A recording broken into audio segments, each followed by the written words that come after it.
자, 지금부터 시계를 58년 전으로 돌려보겠습니다. 2월 달이죠, 벌써? 어제 2월 1일, 2월의 첫날이었는데 우리나라 건설 역사상 가장 큰 의미가 있었던 날이 바로 어제 58년 전 2월 1일이었습니다. 우리나라 제1의 도시, 제2의 도시인 서울과 부산을 잇는 경부고속도로가 어제 1968년 2월 1일에 첫 삽을 뜬 날이었습니다. 자, 총 길이 428km, 총 공사비 430억 원입니다. 430억 원 얼마 아니라고 느끼시는 분도 계실 수 있지만 당시의 국가 예산을 보면 국가 예산의 4분의 1입니다. 24%. 다 물량 공사에 다 쏟아 부었다는 얘기입니다. 연 공사 인력 900만 명 투입됐고요.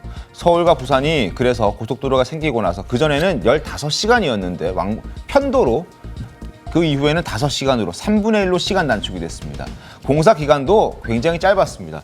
29개월, 2년 5개월 만에 완공이 되면서 기네스북에 오를 정도였는데 어마어마한 역사적인 경부고속도로가 58년 전 어제 첫 삽을 떴군요. 종천이 어떻게 보십니까? 예, 당시에 왜 저런 거 만드냐라고 반대가 심했는데 만약에 고 박정희 대통령이 저걸 뚝심 있게 밀어붙이지 않았다면 과연 지금 우리나라에 무슨 어쳤을까라고 하는 그런 생각이 많이 듭니다.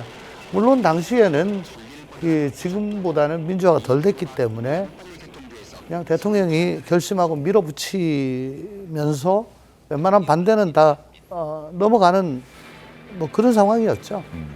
그렇지만 그런 상황이었기 때문에 2년 만에 경부고속도로를 뚫었고 우리 국토의 대동맥을 만들었기 때문에 또 뭐 울산이나 포항 쪽에 중화공업단지 제철과 어우러져서 이제 수출 입국에 그런 길을 닦았죠. 근데 돌이켜 보면은 요 전에 박정희 대통령이 독일에 파견된 광부와 간호사, 요즘 젊은 분들은 잘 모르시겠는데 우리가 이제 외화 보려고 그렇게도 했었습니다.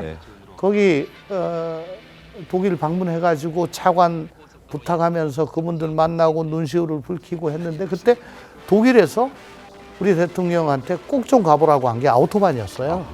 아우토반을 가보시고 이거다라고 감명을 얻어가지고 이제 그때부터 밀어붙인 뭐 그런 사례인데 결과적으로 참 우리나라에는 참 행운이다라고 생각합니다.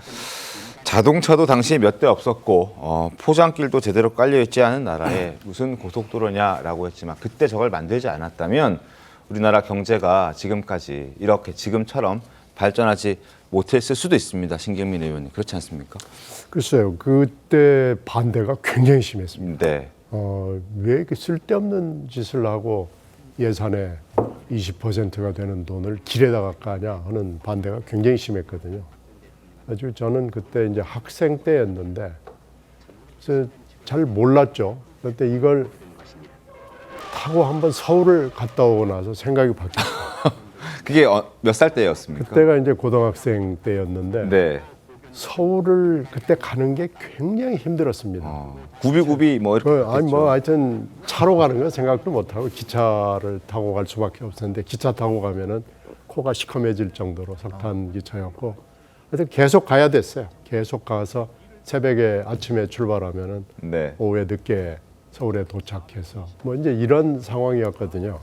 근데 아우토반 얘기는 이제 그때 뭐 상당히 회자가 많이 됐는데 이게 이제 어떻게 보면 독일이 독재 시대에 만들어 놓은 거 아니겠어요? 근데 이걸 2차 세계대전 후에 미국이 인터스테이트를 착공을 해서 아이젠하워 대통령 때 인터스테이트를 완성을 합니다. 그래서 이 미국의 발전도 이 인터스테이트로 생각하는 분들이 평가하는 분들이 많거든요. 그래서 아우토반과 인터스테이트를 보면서 우리도 사통팔달에 차만 댕기는 길이 필요하다. 그래서 그때 이제 미친 소리 말아라 그래가지고 뭐 굉장히 반대가 심했는데도 불구하고 밀어붙인 거였는데요. 결과적으로는 해안이었죠. 이 70년대에 우리가 번영의 길을 올라타게 됐던 굉장히 중요한 계기였습니다. 그렇습니다. 자, 지금 당시에 우리나라 경제 규모로는 상상하지 못했던 고속도로를 강한 의지로 밀어붙였기에 가능했던 겁니다. 자, 당시 박정희 전 대통령 목소리 한번 들어보겠습니다. 지금 우리가 구상하고 있는 대국도 건설계획 또는 이번에 금년부터 착수하는 경부 간의 고속도 도로 계획 이런 것은 과거 우리 민족의 하나의 꿈이었다고 저는 생각을 합니다. 이 꿈을 우리들의 기술과 우리들의 자본과 우리들의 노력으로서 한번 이루어보자. 나는 이거 절대 된다고 해서 확신을 가지고 있다는 것을 오늘 이 자리에서 여러분들께 말씀드립니다. 자, 박정희 전 대통령의 강한 의지와 함께 또 누가 있었냐 하면 정주영 선대 회장도 여기에 큰 몫을 했습니다. 자, 목소리 한번 이어서 들어볼까요? 모든 그날그날의 생활은 우리가 등산하는 사람이 산의 절정을 치다보고 하면 숨도 더 차고 발을 옮겨놓는데 실족해서 다칠 염려가 있기 때문에 한 발자국 한 발자국 옮겨놓는 것을 착실히 하면 자기도 모르게 정상에 올라간다 이렇게 봅니다.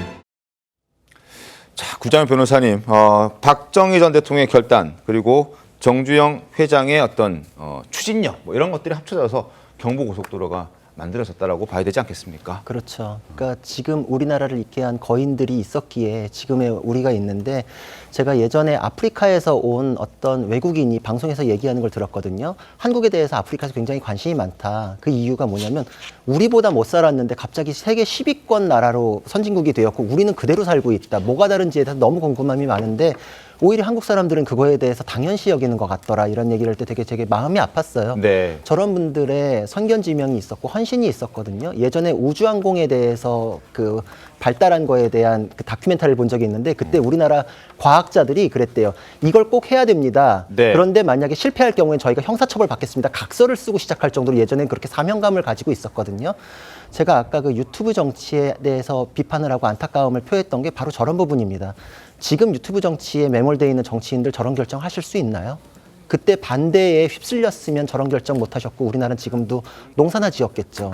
산업을 할 수 있는 나라를 만들기 위해서 당장의 비판이나 여론의 반대를 내가 감수하겠다라고 뚫고 나가신 저런 분들이 계셨기에 오늘의 우리나라가 있다고 생각해서 더 감사한 마음입니다. 그러니까요. 장은지 변호사는 어떻게 보셨습니까?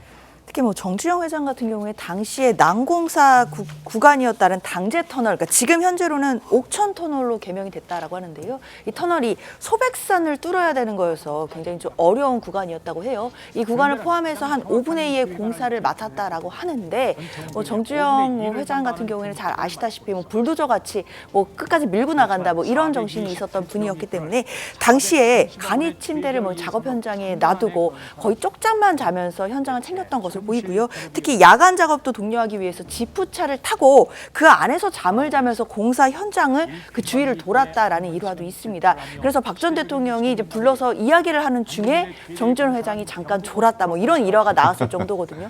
사실 네. 그 당시에 그런 좀 불도저 같은 정신 뭐 이런 부분들도 정말 또 이런 성과를 내는 데 있어서 도움이 됐던 것 같습니다.